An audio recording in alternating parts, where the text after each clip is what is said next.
Welcome to Women's Sports Monthly.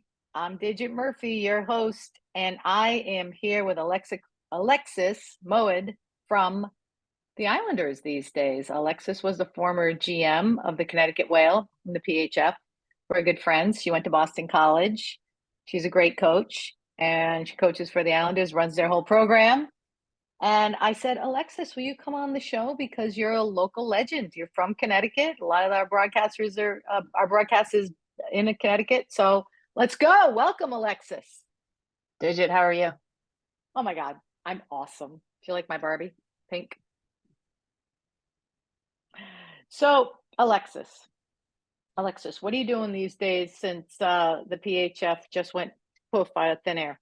What are you doing these days? Talk about your days. Yeah, I'm still with the Islanders. So fortunately, when things with the PHF dropped off so dramatically, I feel like I came out fairly unscathed from that, as I had kept my full-time job working with the Islanders. And so I just went right back into what life was like before the Whale. Thought that things would be a little bit lighter, but actually busier than ever.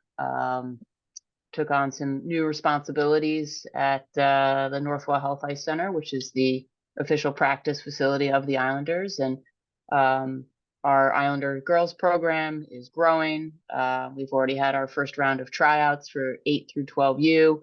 Numbers are up there. We're headed into our next round of tryouts for 14 through 19U. So didn't really get the break in schedule that I assumed I would get when the Whale dropped off, but it's been nice to have something to fall back into, and especially have a very packed schedule because, I was concerned, and you know this because we did it together.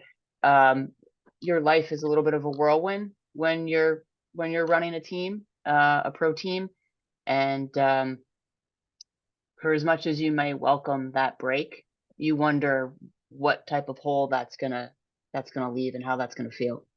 Yeah. And you're feeling busier than ever. And to me, it's so heartwarming to see the game growing and a woman at the head of the table running it. What's that like? Do you have people that help you, or are you a one-man band? Like, do you have a whole staff? How does it work? I do have a coaching staff. I do coach though quite a bit. I try and get on the ice for all of the team's practices in a rotational schedule. Try to get the games or at least watch their games on Live Barn. So I do have help in that sense. But in terms of the structure of the organization, the business side of it, it's still just me. Yeah. Well, hopefully, they're valuing and paying you for that, because it's all about pay equality too. But we'll get that on another episode. So let's go back to the PHF because, we are talking women's sports. Professional is something that not a lot of people get to even hear about that much, right? Because there's so few women's pro sports team. There's so few women that get to not only coach them, but GM them. What was it like when the announcement came down that the PHF was no longer? Were the players like devastated? Did they see it coming? Did you have any kind of knowledge of it? No, I would say for the most part, we didn't see it coming. It was certainly something that was always a possibility because women's pro hockey, maybe now it's on a little bit stronger of a footing. But at that point, I think we knew that we were on a year-to-year, season-to-season basis. We were fighting the fight every year and just trying to move on. So it wasn't a shock in that sense that something like that could happen. We just didn't expect it at that moment. Devastation for sure, but maybe a few days after. I would say that I spent at least a solid week to 2 weeks just shocked by it. Yeah. When I had not been renewed, to me that was a little bit of a, I really was like, they're not renewing my contract. I raised the most money, something's up. And it was interesting to me. But as a GM, a president, a coach, you're always like expecting, the people don't realize this in sports, right? You're expecting the other shoe to hit you, right? It's just is what it is.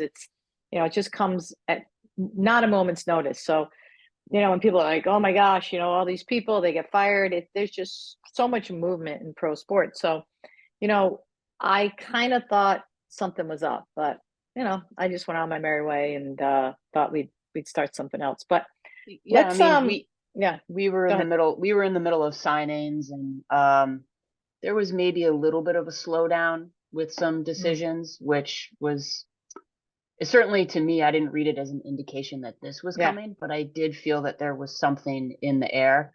yeah, And when I was in discussions about going full time with the whale, something just instinctual said, "Do not walk away from what I have. It's yeah. solid. It's great. It's wonderful. I mean, certainly love my time with the Islanders, and I did have faith in the PHF. Or I should say, I have faith in women's pro hockey, Yeah. but I'm also cautious at the same time. Yeah, because you do not know, even though there was $100 million given to the league, the new league, you don't know how it's going to be managed. You don't know if it's sustainable. I mean, one of the things, I don't know if you found this, but I think you did have to go look for an arena, is how expensive it is to actually open those arenas. And I get that they're filling them, but that needs to be a day in and day out filling the arena, I believe, because you've done the math to now sustain the revenue model that they need, right? And so talk about that a little bit, how you think this new league might be different or better than what we had. Yeah, I mean, I think the arenas are certainly bigger than what we had. I would say that there's certainly a market uptick in their resources, what they have access to versus what we had. Um, so hopefully the resources that they have can help sustain this immense overhead that they have with these new and massive arenas that they're playing in. Um, I would say that when we were going through it, when the whale was looking for a new home, I wasn't really shocked by the expense because I deal with ice cost and Mm, mm, building overhead every day. So I was fairly aware of how hard it was going to be. And also, um, getting rinks that already are packed because ice time is at a premium. Getting these rinks to accept these teams in for them to have a full home there where they have the locker room locker facilities, room, the training facilities, the practice ice. I mean, that's a big commitment. Even if you're not talking about the game arenas, let's say the game right? arena is separate from the practice arena, that's still a big commitment from the practice facility to say we're going to limit or at least hold off some of our scheduled programming with all of our youth and adult programs to make room for these pro teams. That's a How big much? ask for a lot of these places. Yeah, I think the saving grace for them is that because they're pro, they can play in the middle of the day when no one's practicing. I think Mhm. I think the real estate of a locker room is something that has always been a problem to be in the rink, and those are the kind of things that a pro team demands. But how much do you think the good old boy network played into this? Right, you have the Dodgers guy, Mark Walter, who is a bazillionaire, the Dodgers guy, and you got Stan, who's the president of the Dodgers. How much do you think played into it? Like, one dude calls up another dude and says, "Hey, Boston Bruins guy, sorry, not Boston Bruins, Minnesota Wild guy, Islanders guy." Do you think there's a little bit of good old boy happening, or what would you suspect? Like, I why do they get yeah. in there, right? I don't know. I wouldn't really classify it as that necessarily. I just think it comes down to, I would call it network and resources, right? If you tap into a network that has resources and that network is willing to um, leverage what they have for the success of a league or establishment and hopefully success of a league, um, that certainly helps. And there's different Yeah, degrees of that network and the influence and the outreach that they have. We yeah, certainly at the PHF did have a network, maybe just not enough to progress the way that we had hoped. yeah. I think you're right. I think we had a network. I think the biggest issue that we did not have was the one league, right? The one, like, you didn't have the Olympians, you didn't have people together. And you heard the NHL all the time. Well, once you're one league, we're gonna do it. So, they did do it. And let's pivot to some of the places they did do it in. They did it in Toronto, they did it in Ottawa, they did it in Montreal, they're doing it in Minnesota. Have you seen, I personally, my opinion is that it's very Canadian centric. The league, they get their biggest crowds in Canada and in Minnesota. Do you think we're still in the right markets? What would be your take on that in the US? In the US, some, yes, some are challenging. I mean, being from New York and being on the island right now, New York is always a challenging market because it's so saturated. You've got the Islanders, the Rangers, essentially the Devils, you know, Mets, Yankees, Knicks. I mean, it's one of the largest or the largest sports market in the world, right? And so anything trying to break into that is going to have an uphill battle. There's just so much to do here. And it's not just at the pro level. I mean, I see it trickle down all the way into youth hockey. These kids have so many things that they can get involved in, so many asks of their time. I think New York is, no matter what, a difficult market to break into because it is so saturated. Yeah, and I would say that Boston's a similar kind of market too. It's a smaller market, I think, than New York, a lot smaller. But just the other thing about the Boston market, I think, is it's because it's smaller. There's less rinks. There's less large places. So you saw them now playing out in Lowell, which I don't know about you, but for me, you don't live there, but I live in Providence, and I don't know if I'm driving 2 hours, right? It's a like I could jump on the train and go to Boston, but to be in Lowell, I think it's a hike. So hopefully that area, the amount of people in that area can support it because it is a little bit of a hike from Boston. Yeah, and How do we you? have Yeah, that go ahead. too with we have that too with the New York market. I mean, they are when they do play at UBS, right? That's out on the island, so that's a limited market. You think New York, and it's really just a very small piece of New York that they're in, and they're the other times they're up in Connecticut, and that's not Hmm. an easy to get to Bridgeport is not easy for a New Yorker. I think so. So I'm going to make the prediction that at some point, I'm not sure when, but sooner rather than later, they'll move that team. Just going to make that prediction, or they're going to be stubborn and pour more resources into it. But I think if they were smart business people, after a couple of years, they may take a look at moving the team. Do you think the business model is something that makes sense? The one guy coming in and owning all the teams. What do you think about that model as opposed to separate ownership? Um, I don't know because we've experienced both sides of it as well, right? At one point, the PHF and its former rendition as the NWHL, that was single ownership, and then it moved to the teams being individually owned or owned by groups. I don't know which one is better Mm. because we've seen both. We've seen and we've experienced both with its challenges. Um, I don't think one has emerged as a front runner yet as to what's the roadmap to success. Good answer. Let's switch over to some actual. I know you don't know about the PWHL as much. You probably are too busy to follow it, but a couple of things have kind of stood out to me. I watch a lot of the games. Is that the PHF players are holding their own? Is that a surprise to you? No, no, not a Yeah. surprise. Yeah. And one of your former players, Katrin Yep. Larnigan, her rights have been traded with Lexi Agia to from Ottawa to Boston for one of my former players, Cheyenne D'Arcangelo, and one of the guests on our show previously. So Shy now, instead of wearing a Boston jersey, is wearing Ottawa. And your gal, Katrin, switched from Ottawa to Boston. Can you talk a little bit about Katrin as a player that you coached and knew all about? Yeah, I know. I spoke to Katrin right before the PW season started, and the conversation I had with her was that she had made the decision, despite being drafted, she had made the decision not to play. It was a professional decision. She had work elsewhere in Boston. And so I'm not surprised that she's looking to stay in the Boston market. And I think it's a really smart move for her.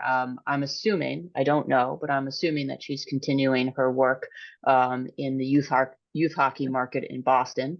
And hopefully she's trying to balance that with playing for the PW Boston team.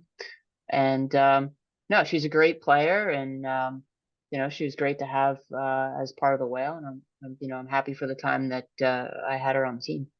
Yeah, she was good. She was always a pain in our neck, I think, when we played. She was one of your better players. Um, and thinking about what you just said about, oh, I don't know, the PW and how they're kind of evolving into, the number one, not evolving, they've arrived as the number one top team. How do you feel about the way it was rolled out, going back to this? Like, do you think they did a good job, kind of honoring the PHF and the NW, the CW, or do you think they could have been better, worse? They did okay. Just wondering about that. Um, I don't really know. I mean, hindsight, right? You could look and analyze it and say that there are different ways that things could have been handled, but this was the first time that something like this had ever happened. And so there was no script. There was no background to fall to and say, well, precedent was set here, so this is what we're going to do now. I'm happy to see that a lot of the PHF players were accepted into the new league and are doing well. And I hope that they feel that it was a true merger in that sense, and that they started off on a level footing, just like the players that came over from the previous PW. And I think that they're, like you said, I think they're holding their own. They're certainly showing that we had solid talent in the PHF. And really, ultimately, it comes down to the players. I feel for those in executive positions that didn't get to move on. Again, I know I felt quite a bit of relief that I had stayed with my full-time position with the Islanders. Even feel a little bit guilty about that others struggled, where I just went Don't back ever feel into guilty. went back into my regular life, so to speak. But again, it ultimately comes down to were the players taken care of, and I think that they were. Yeah, I think it was a smart business decision on your part to hedge your bets, because look at some of the players that didn't do that, and look where they ended up. I think as women's sports evolve, they'll get more secure, but women's sports have been volatile. I was talking earlier about, you're just ready to get fired, or some league folding up, because we still haven't established that constant, consistent ticket that people are willing to buy. Yeah, we had the Caitlin Clark effect in 1998 with the Olympics, right? With our sport, to give us that uptick. But I don't feel that we've still had the Caitlin Clark effect in women's hockey. I think we're pretending to have it. I think we pretend because we're breaking all these records and everything. I always just in the background, I'm like, did everyone buy those tickets? Do you know what I mean? And that's okay. Like, I get it. It's a promotional thing. But I think sponsorships, I think viewerships, media rights are very important. And when we talk about sponsorships, and the reason I said I were going to talk about Barbie is because, you saw that Barbie signed a deal with the PWHL. What you don't know is that it was Canada Barbie, right? And as someone that really believes in the business model and in revenue, I don't know how you feel about this, but I feel like we still don't have the sponsors in the US embracing it. Potentially in Minnesota, but I'm not seeing a lot of US involvement. So any comment on that, or is there any merit in that? I think it's new. It's a new product, and from a sponsorship perspective, I would guess that they need to see that market tested. You think about what we've exposed sponsors to in the last 10 to 15 years in women's hockey. There's been several renditions of pro women's hockey. There was the CW, the NWHL, which then morphed into the PHF, and then the other PW came into the picture. And so, the sponsors probably want to see where this is going to go before they jump into it. See how long it's going to last, and the ground that it's on, and that could certainly lead to some tentativeness. Is it a chicken and an egg thing though? Like, at some point, do sponsors just have to step up and do the right thing? Like, because it's like a Yeah, pittance. It's a somebody pittance, has to blink basically. first. Yeah, Yeah. somebody has to blink first. Somebody has to just have the faith and jump into it. But I feel like that's all with women's sports. Somebody has to have that first faithful step and say, we're here to support it, and there's value in it, and look how great we're doing sponsoring them. And now that that welcomes others to jump into the pool. So hopefully with Canada, the teams in Canada making some headway first, that will then signal to the U.S. market that this is of value to jump into this as a sponsor. Yeah, I think just to add on to that, and then I'll move on. I think the media rights is something that the TSN has it, but down here we haven't locked into anything yet. And ESPN, is streaming, and they don't have a full service ESPN broadcast like they do in Canada. So hopefully once that happens, you'll see more sponsors. Now I want to pivot a little bit to women's coaching and women's leadership, because you do it every day with the Islanders, right? You go out there, you're a see it, be it. How do you feel about the number of females getting into coaching? And the reason I say that is because, I follow Instagram a lot, and I'm always all just like checking stuff out. And don't you know that almost every single coach of the year in the NCAA and the college coaching is male, and they coach women's sports, and I'm in hockey. And I'm just wondering, at what point do you see the scale start to turn? Because you're at the youth level. And if we don't have girls and women, like, even thinking about coaching, where do we get the people? Where do we get the women? Yeah, it's a huge challenge for me. I try to have as many women on staff as possible, but I just can't seem to find them. And I don't know why that is necessarily. It could just be the ratio of women that have played and are now out in the job market, so to speak, versus the number of men that play and are out there to choose from. But I know that when I do speak to any of my prospective coaches, but particularly the women, it's all about time. Do they have the time to do this? Do they have the resources to do it? And unfortunately, a lot of times the answer is no. I'll approach someone who I know would be a great coach. She was a great player, tons of experience, would certainly fill a mentorship role beautifully, but she has a full-time job, or she has a family, or she's preparing to have a family, and coaching just doesn't fit into her agenda. Yeah. I'll never forget one of my friend's sons was telling me, why most people don't watch women's sports, or, women don't want to do it. They're like, they're smarter. They don't want to waste their time on that. And I was like, oh my God, out of the mouths of babes. But, to me, it's more like, we just have to do more than one thing. And, something's got to give. So it's the coaching. And it's sad, because I firmly believe in the see it, be it mindset. And perhaps there's a way to change it through job sharing. Maybe there's a little pivot in the shift in the model we could do. I don't know yet. I'm like you. I'm perplexed, but I think you're right. I think there are less people that played hockey. When you throw in the geography of, it has to be within your area within an hour. And then you add on to the fact that women just don't have the time to coach. It's funny. I was on a podcast. I'm like, yeah, on the weekends, dad's taking them to hockey and mom's driving to the supermarket and going to Target, right? It's just what we do as women. And until we kind of understand the role shift and why it is important to coach, I agree with you. But I'm doing something with the Tampa Bay Lightning, trying to get more of the kids involved in coaching at an early age. So maybe someday they'll be able to do that. Just, we have to continue to innovate if we really want women to lead. So I didn't know if you had any tips, like, is there anything that worked for you? We certainly do volunteer coaching. We have our 19Us helping out with our 8s and our 10s, just to get them That's a good. taste of what it's like to be a coach. We're a fairly young organization. We're only going into our 8th season next year.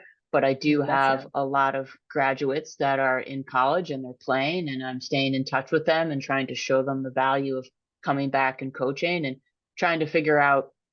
I mean, the Islanders is a tremendous resource where hopefully there will be some job opportunity on that side of things for them so they can come back, have their full-time job in sports, and also give back with the coaching. But geographically for us, it's difficult. It's expensive to live down here. And if you're coming out of school and you're 22 years old, you might not be able to make it here. You're going to have to live with your parents for a couple of years, get into coaching. And I see it with a lot of my younger coaches that are, say, 25 to 30. They're trying to build their careers. And so they're working in Manhattan and they're trying to come out to the island to make to practice, to coach. I mean, I played a beer league game last night. One of my coaches had her laptop on the bench, and it's No like a way. 10:30 at night. We're going into the second period at 10:30 at night, and she's coming off the ice from her shift and then turning to her laptop No because she's way. involved in sports and she's working with March Madness, and life is just crazy right now. And she's emailing on the bench in between shifts. I mean, it's very difficult to say to someone like that who has that on her plate and is trying to make a name for herself in a career and be this strong, independent woman. Hey, I need you to spend your weekends in Pennsylvania, New Jersey, running around to multiple games a day. It's Yeah. just so taxing. And I think also you'd be surprised at how much they don't pay you when you work for an organization, unless you're at the tippity top, like you're not making a lot of money either. So I think Yeah, that's tough. it's not even pay. It's a stipend, and that's pretty much it. If my coaches can Yeah, come out of the season without losing money, I think they're happy. that's unbelievable. Well, we're gonna wrap this up, but I did want to tell you, well, one thing. Kelly Nash, who is on the island right now, did win Coach of the Year. Just so that was Yes. a plus, right, in her conference. So I was happy with that. She's doing great things out on the island. They play in your rink, right? Yeah, actually, the LIU girls are LIU. they're helping out in our clinics right now, and they're involved with our program when they can be, and um, working with Kelly. Also, Shelley Picard is the assistant coach. Has been a huge supporter of our program. So, no, that she's both of them have done a phenomenal job with that program. Awesome. And then another Coach of the Year, Chris McKenzie, who was on our show. He's the coach at UConn. We want to congratulate him. And they also won their first Hockey East championship, and they had their first NCAA tourney berth. But they did lose to Minnesota eventually, 1-0 to Maura. Maura, she used to coach at Harvard, Maura Kroll. Yeah, but Maura didn't go on either. She ended up losing to, I think, Muzzy at Ohio State, like 9-0. But we did want to congratulate Chris because he was on our show, and maybe we can get him back. But just wanted to give a shout out while we were talking about coaches of the year, because I'm not saying that we don't want to see men coaching. I'm saying we want to see more women coaching, because we still need men as our allies, because we need to grow the sport. So just want to go out and say that, Alexis. I'm not a man hater. I'm a woman lover. Understood. So any ways that people can get in touch with you? Anything last you want to say, Alexis?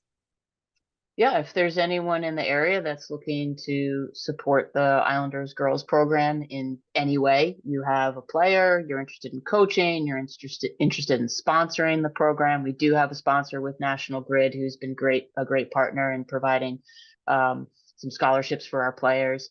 To date, we've given out, thanks to National Grid, we've given out over 36 financial scholarships to the players. Wow. We certainly welcome more support like that. But yeah, we're on social media, Instagram, Facebook, our website, which is northwellhealthicecenter.com. And through that, they can get to me. Awesome. Well, Alexis, we've known each other for a long time. I really appreciate you coming on the show, and really appreciate you coming. Okay, thanks for having me. All right, this is Digit Murphy for Women's Sport Monthly. We'll see you next time.